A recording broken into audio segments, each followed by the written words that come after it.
Right now, I have to say Carson is the better quarterback, regardless of me. I have to be honest. In my evaluation, Carson can light it up for 3 quarters, but then he'll just do 2 or 3 boneheaded mistakes that just sets him way back again. He'll be playing like an MVP type of player, and then he'll just go out there and do something just literally stupid to lose you the game. You know what I'm saying? They're brutal. He has brutal moments. Yes. And good seasons.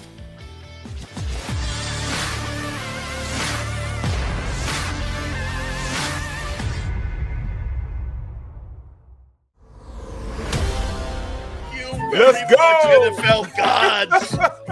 It's the middle. Barrett Brooks, Big Sills. Holy God, thank you very much. It's wonderful to see that Commander Wentz is now in the NFC East. Holy cow, Barrett. Good morning to you, brother. Wow. Commander Wentz, man.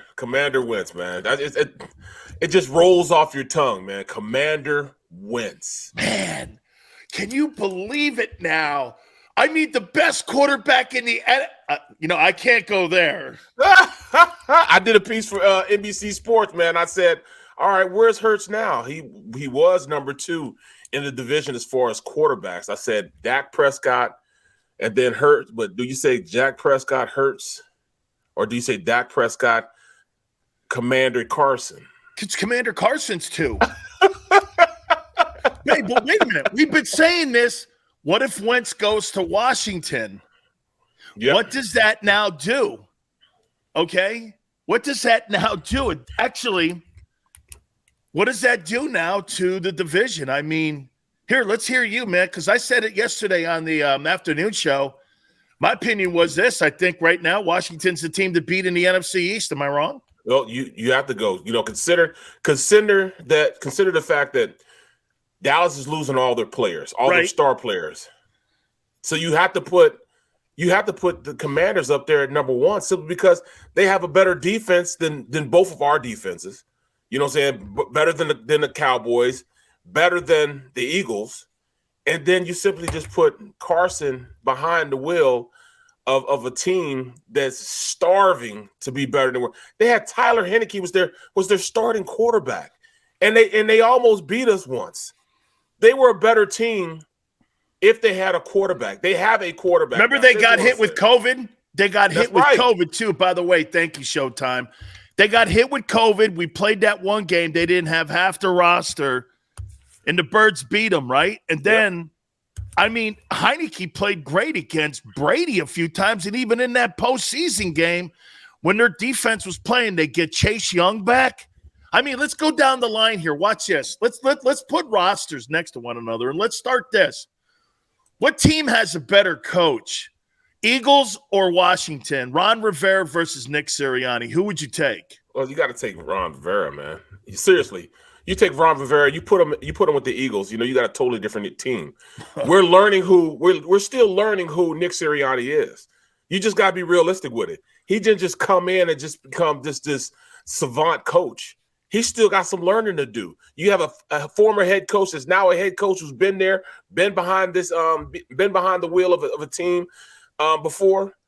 He's literally the better coach. Period. Point blank. You can't say any different. And he's been to a Super Bowl as a coach when he took Carolina there too. I mean, he knows. And like you said, here's a defensive coach, but it's kind of what we talked about with Belichick. He allows his offensive coaches to coach. All right, who's got a better defense?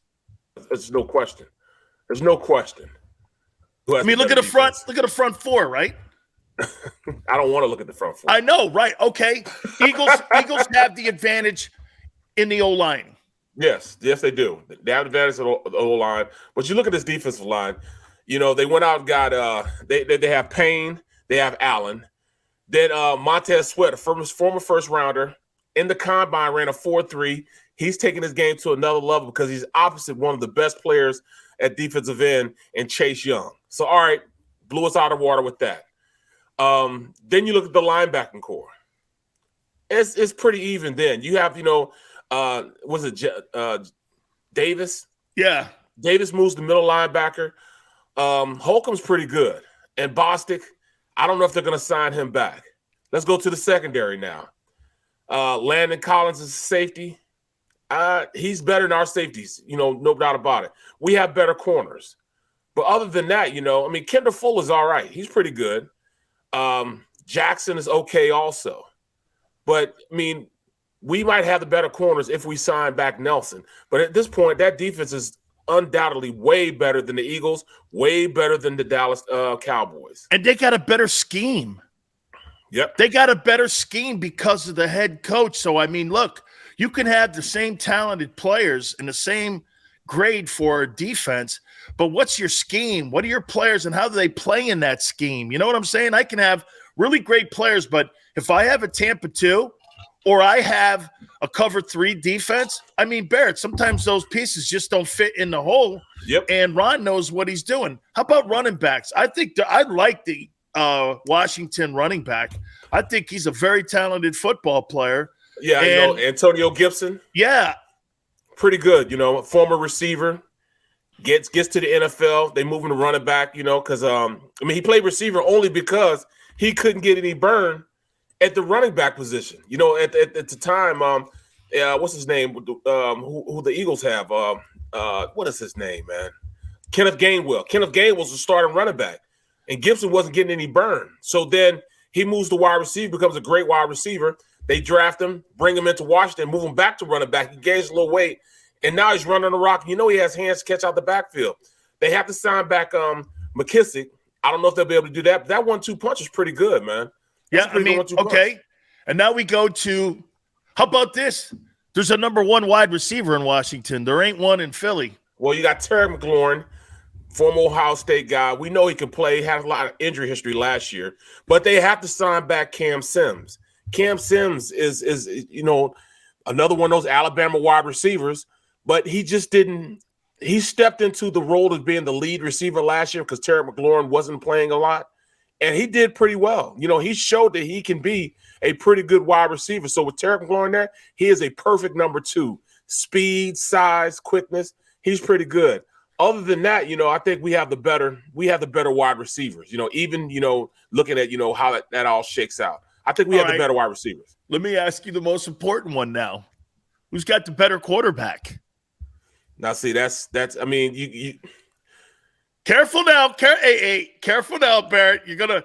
I've been said to be a Hurts lover, and I do like Hurts a lot. I like Hurts a lot. You're getting calls now, man. You better. They're gonna put you on blast here now. Who's look, Joe Salaquito. This is Joe Salaquito calling me right now. He wrote the story on Carson Wentz. He's calling her. I should tell him to come on the show. Sure. Oh, hold on. Let me tell him. Hold on a second. Hey, look. Okay, so listen, everyone. This is going to be a big deal here now because. Hey, Joe, what's going on, man? I'm on my show right now. All I'm saying is, and it's so awesome because we stopped the question here of Barrett answering the question, who's the better quarterback? You want to come on my show? Yeah, put him on. Wentz or Hurts? Yeah, man. Hey, God, thank you again for. Well, hey, please give me a call back in about an hour, all right? Week 1, man. Yep. Week 1. Yeah, he's got to go on a meeting. Okay, week 1 link. Week 1 link. It's going to be just like today. He's not the better quarterback, Mad Hatter. He's not. Yeah, what's about to light us up unless we get Watson? Okay, Barrett, here's the question again. Who's your boy, man? Who's the best quarterback out of the two? Out of the two. Right now, and you're talking about just right now, not this season, not looking into the future. You fill it in, dude. Right now, I have to say Carson is the better quarterback, regardless. I mean, I have to be honest. In my evaluation, Carson can light it up for 3 quarters, but then he'll just do 2 or 3 boneheaded mistakes that just sets him way back again. He'll be playing like an MVP type of player. And then he'll just go out there and do something just literally stupid to lose you the game. You know what I'm saying? They're brutal. He has brutal moments. Yes. And good seasons. They're just. Yes. Barrett, I don't know if I have ever. You know what? You said something yesterday that I don't know if he's ever going to be able to change. And I wrote this at the top of the page here. Carson Wentz doesn't have a talent problem. Nope. Carson Wentz has a locker room problem. Yes, he does. Can you fix that? Yes, you can. And is Ron Rivera the right guy to fix that? It's not Ron Rivera. It couldn't be Ron Rivera because it was supposed to be his coaching with the Colts. They were supposed to fix that. Frank Wright was supposed to fix that. He was supposed to be the guy that he could talk to and relate to, which would make him a better player. So he can't do that. You know what I'm saying? He can't. Carson has to fix it within himself. And like I said, I understand. He's a God-fearing man, and he's led by the Spirit. But in order to be led by the Spirit, you have to also understand you can't make yourself so set apart that you can't relate to the guys you're in the locker room with. Like I said before, Jesus had to go out with all the hookers and everything else, the people that hated Jews, everything. He had to be around them to win them over. He doesn't do that. He can't be around them. He always separates himself, and it's never a job you never should separate yourself from anybody. You know what I'm saying? You should be strong-willed enough to be able to be around them and show them that you're a part of the team too.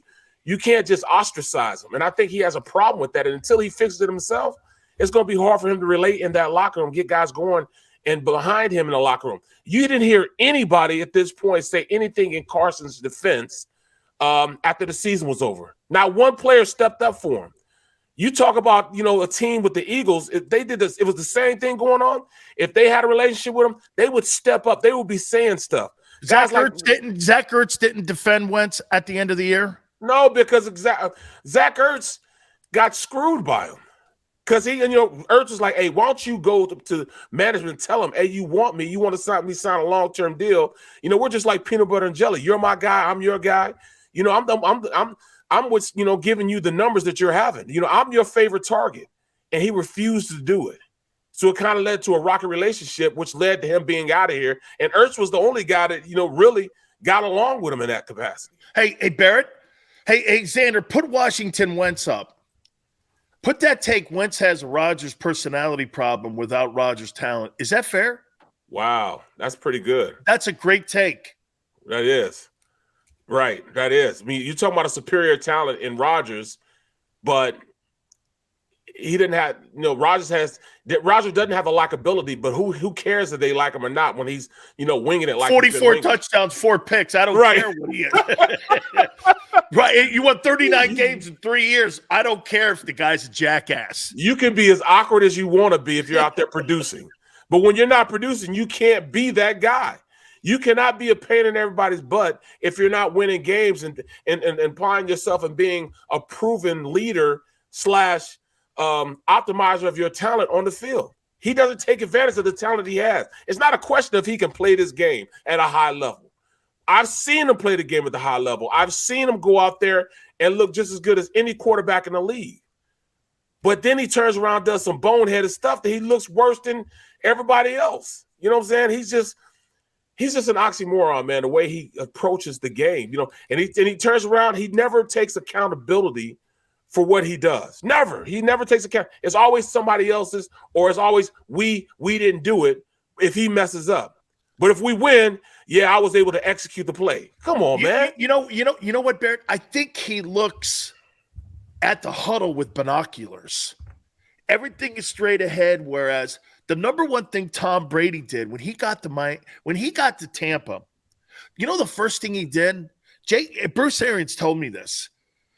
He contacted Jason Light and wanted every single dude, all 90 players' phone numbers, and he called every one of them and said, we have a great opportunity. Whether it was the 90th guy or it was Mike Evans, Brady wanted to know every single guy. And I'll tell you a story, man, because the former coach, the former manager of the Rays, who's in Anaheim, oh God, just slips my mind. Somebody on the Anaheim Angels manager told me this a long time ago. If you're going to motivate people, you've got to have a personal relationship with each and every single person in that locker room. for you to be able to motivate and not be destructive. Yep. Because you're going to be constructive. Joe Madden told me this. He goes, I go, Joe, you just motivate these guys like Cliff Floyd and everybody. He goes, you got to have personal relationships. And Brady wants those personal relationships. Aaron Hernandez, Amendola. Doesn't matter if it's Cedric Benson or if it's Rob Gronkowski. See, to me, when you're that guy at that position, and you said it yesterday, that quarterback, dude, it's more than stats. You see, when we look at Carson Wentz's stats, you go like this: 3,600 yards, 27 touchdowns, 7 picks, 95 quarterback rating. Bro, that's a franchise quarterback's line. Yep. But then there's the intangibles. You watch him in the Titan game. Why would you be in the end zone, get tackled, sacked in the end zone, and like this? Then you take it over to your other hand and you wing it, and it's a pick six. Right. You had 18 minuses in one play, and then you had 3 more picks. And, dude, this guy's like a roller coaster going downhill when he F's up, man. It is really terrible. That Jags game, you know what his quarterback rating was in that game? A 4 out of 100. What? A 4. Dude, it's bad. But then you look at the numbers and you go like this. You said yesterday, too, numbers lie. He's 9-8. He was 9-8 last year in the AFC. If the Colts are in the NFC, they win 12 games. And they don't have to worry about that. But I think, man, he needs to look at more people in the huddle to help. It's okay to ask your guys for help in the huddle. Brady left New England, Barrett, because he wasn't getting enough help. He couldn't do it himself. He knew that they didn't have anything in the cabinet left. So he goes to Tampa, Mike Evans, Godwin, Gronkowski, the running game, the O-line, which was underrated at the time, the coach, Bruce Arians, which is a good coach. You got Byron Leftwich. You got Todd Bowles on the other side, all former guys who played or head coaches. Brady knows all that. Carson just looks around the room, and I don't think he sees the guys in the room for who they are. They're all pros, Barrett. They're all pro guys. Let them do their gig. And to me, this guy needs to smoke a joint and relax. I'm saying this. He looks at them an eye of judging them. And it's not up to you to judge them. You know what I'm saying? I know from just being around, he lost the locker room. And because, number one, you have to be accountable for your actions. And he was never accountable for it. Like, I watched a play where people don't understand, like, when you call play action, it's not necessarily to show play actions. Sometimes you use it to have solid protection. Solid protection meaning the offensive lines will come off the ball like a run action, so they're going to be more aggressive. But you're going to keep other blockers in, like tight ends and running backs. They're going to help with the protection. So a team will call a play action call is just solid protection, just so they have more blockers in. Well, they had everybody in, everybody blocking. Both tight ends were in, running back was in, and it was only a 2-man route. And both receivers, they didn't blitz because they thought they were going to blitz. The offense guessed wrong. The play call was terrible because they didn't blitz. So they had coverage out there, and they didn't bring the blitz. That means they dropped everybody, only rushed 4. They did that because they thought they were going to blitz. So he turns out they snapped the ball, and the receivers are triple team and double teaming. And instead of him just saying, all right, we'll live to fight another day, throwing the ball out of bounds, he tries to scramble out. And as he's scrambling out, one of the tight ends turns around, Goddard turns around, and they make eye contact. But as they're making eye contact, the linebacker is hitting Carson, fumbles the ball, and this is against Dallas, fumbles the ball. It's Dallas's ball right there on like the 18-yard line. When all he had to do was say, all right, we lost this one. We thought they would have blitzed. They didn't blitz. They dropped in coverage. Nobody's open. I don't need to scramble around to make a play. Let me just throw it out of bounds to live a fight another day. Ends up being a sack fumble, and their ball at the 18-yard line going in, and they score. That's some of the boneheaded mistakes that he wants to be a gunslinger. I want to be a gunslinger. I want to, exhaust every play. No, sometimes you just got to say, all right, they won this time. He can't do that. Dude, he has the makeup of being a Troy Aikman kind of guy. But that strip sack thing, It's the most infuriating thing that I see in his game. How many times do you see a guy coming around the corner now and strip sack, boom, fumble, you're on the 20, go in, you end up getting behind the sticks, he gets sacked, all of a sudden he throws a pick, and those games just go downhill, man. But exactly. I watched him against Brady last year. This guy was balling against Brady and the Bucks, and you're going like this. That guy played his ass off in that game, man. You're like, he ends up beating 4 playoff teams last year. Then he shits again, the Jaguars, they beat the Bills too. Right. I get it. You got to win that football game. All right, well, let's throw this out there. How long do you think it lasts in Washington for Wentz? Well, when they traded him, and what's kind of crazy, but when they traded him, they traded 2 third-rounders, and they took on his salary, his full salary, 28. So, and he's got a $5 million. Out of 28, he's got a $5 million roster bonus that he's owed. Next week, they're going to pay. Wow. So you really want to get this guy out of the locker room if you're going to take the salary. Usually, they'd be like, all right, you got to take some of the salary with. If you're going to take him, and we're going to give you these draft picks, you got to take some of the salary with him. You know what I'm saying? And first of all, he's a starting quarterback. You only get 3 first-rounders. That's letting you know they didn't care. They were just trying to get him out of the locker room, bro. They did not want him anymore.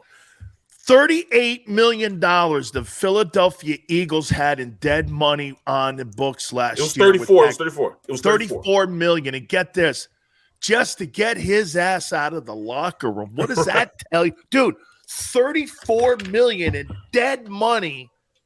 You really dislike somebody that you'll eat that like that. Now, look, Howie, here's another. Watch this, man. I know you hate doing this, but here's another merit badge for Howie. So wait a minute. So he got a first rounder, and the Colts sent him to Washington, and it's a 2 and a couple 3s here?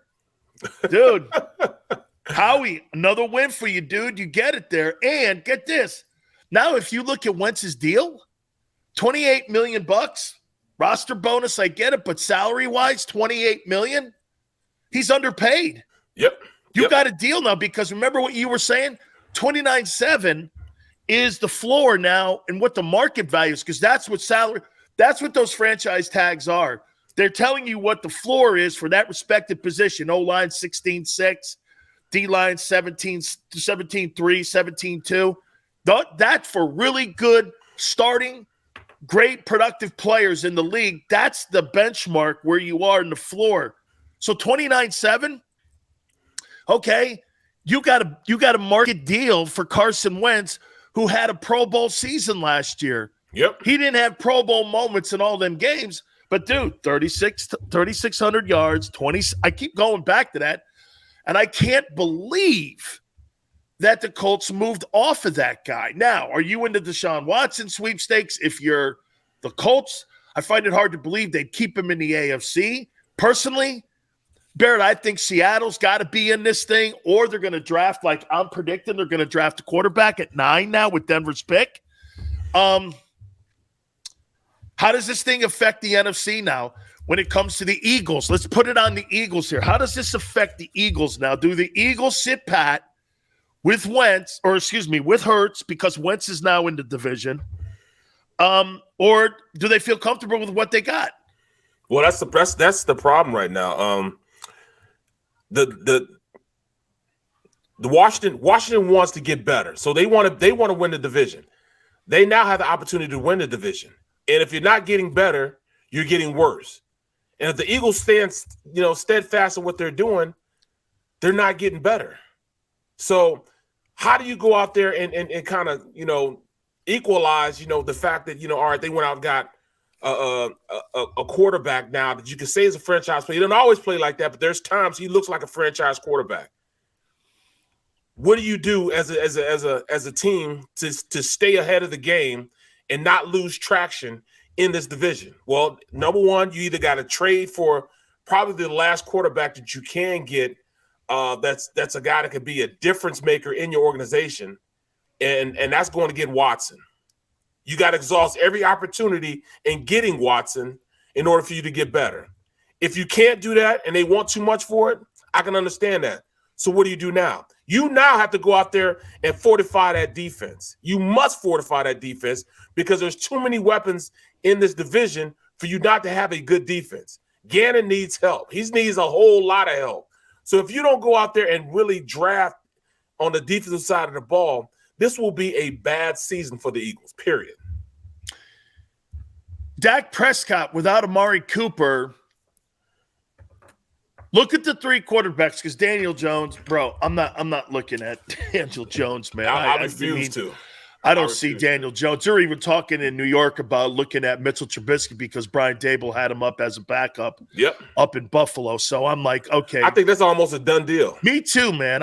You know what? Me too. I think that's going to happen. There's going to no way. But I'll say this now, okay? Without Amari Cooper, you got CeeDee Lamb, Michael Gallup. Okay, sounds good. Dak Prescott, to me, I really like Dak as a leader. I think if you're going to give a blueprint of how you act as a starting quarterback in the NFL, he is the poster child for that. He's a great example of being the face of the Cowboys. He's done everything right. You know what I'm saying, Barrett? I really like the kid and who he is. However, talent-wise, I don't know. 13th best quarterback. I mean, okay, I don't know. I look at Wentz and I look at Dak and I go like this. The one thing Dak has over Wentz, he makes less mistakes. Yes, he does. But I think Carson's got a better arm. He's a bigger dude. Yep. The durability issue, though. You know, Wentz, how about this? You could say this about He was healthy all last year, though. How about this? He played all last year, but watch this now. Dak had surgery. He missed a year. We're not talking about a guy here now who's not leaving every year. The last 2 years, he's left having to have the knife go on him. You know what I'm saying? Right, so, I mean, all right. So we're kind of in that room with Dak. Okay, 2 straight years now. He's had an injury. Wentz played all the games last year. I don't know, man. I mean, I don't think that's far-fetched to say this. It's not that glaring of a lead that Dallas has over Washington when it comes to the quarterback position. Well, let me tell you this. Dak was great when he had an offense that really helped and kind of made his skill set shine. When you had an offensive line like they were playing then, Tyron Smith, Connor Williams, you had Zach Martin, Lyle Collins. Those guys up front made him a really, really good player because you could run the ball and set up play action. And when you had Zeke playing the way Zeke was playing when he first got in the league, coming downhill, always falling forward, he was guaranteed to give you $120 every single time he stepped on the field. He's not like that anymore. So now Dak had to change his skill set up, had to change the way type of quarterback he was and be a drop back passer. He's not a drop back passer. He needs that play action in order for him to be successful. You got to take those variables away when you don't have a Michael Gallup anymore. You don't have Amari Cooper anymore. You do have CeeDee Lamb. You might have Cedric Wilson. Depends on if he goes out in free agency and gets him a deal. That's a lot of guys that are going to be out of that offense. And an inconsistent running game. Right. So you had 3 top-tier wide receivers out there that you could go to. 3. You had CeeDee Lamb, Michael Gallup, and Amari Cooper.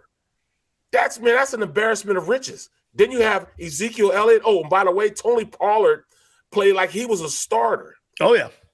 And that great offensive line, and you had Schultz kind of show his head as being one of those better tight ends in the league.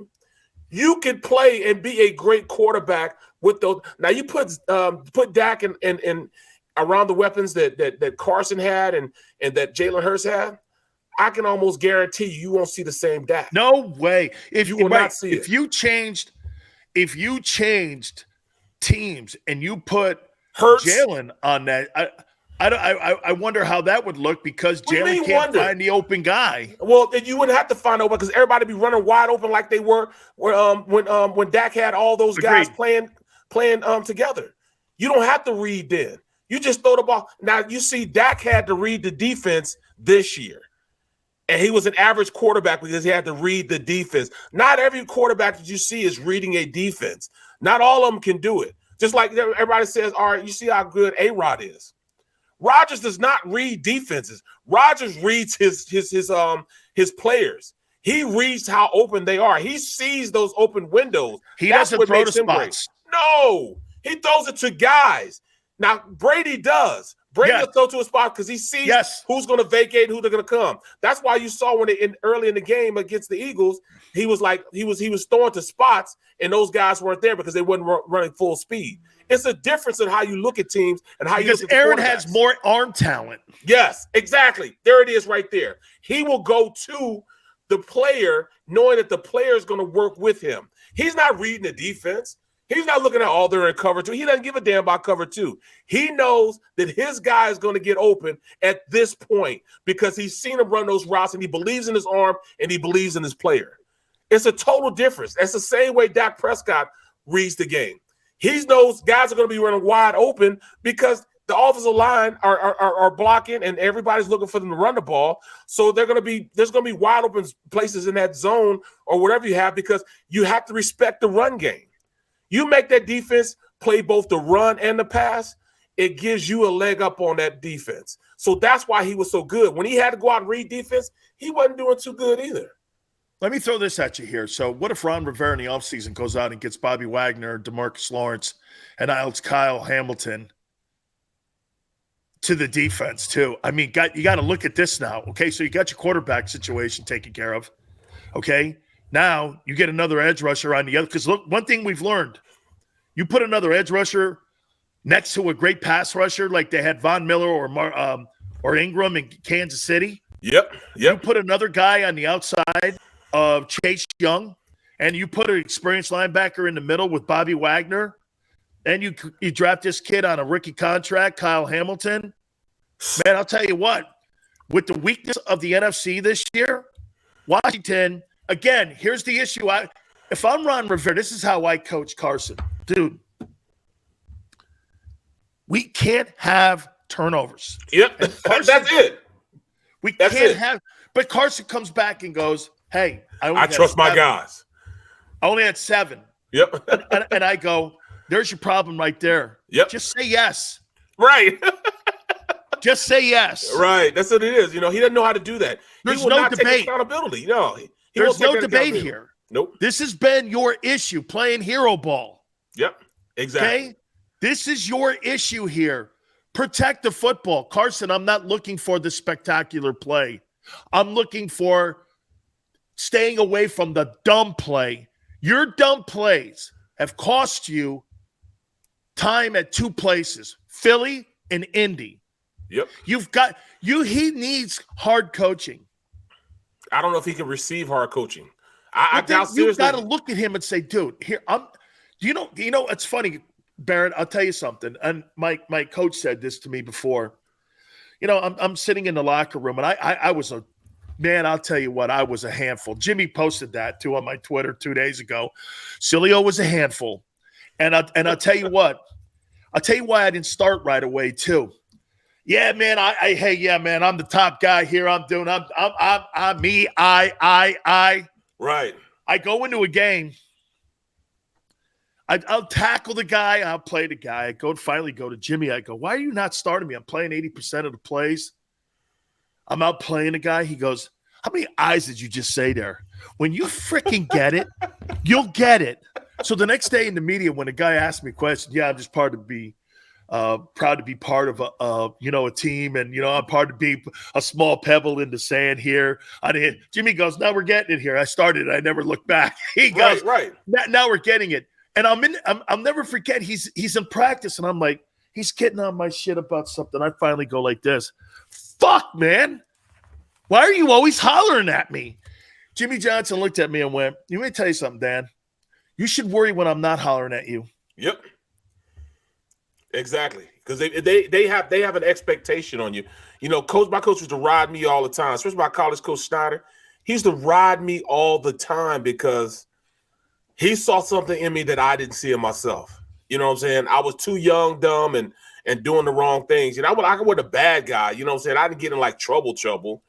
But I knew and I was confident in what I could do on the field, which, made me a little hard-headed a lot of the times, because I would take a break when I'm not supposed to be taking a break just because I felt as though I deserved a break. Stuff like that, you just can't do. Were you a good teammate early? Hey. No, I admit that. I was friendly with everybody. I got along with everybody. I'm still the same guy. But was I a good teammate? Probably not, because if I didn't feel like running, homie, I didn't run. You know what I'm saying? I'm like, yo, coach, my asthma's acting up. I ain't running. So I didn't work as hard as everybody because it came too easy to me.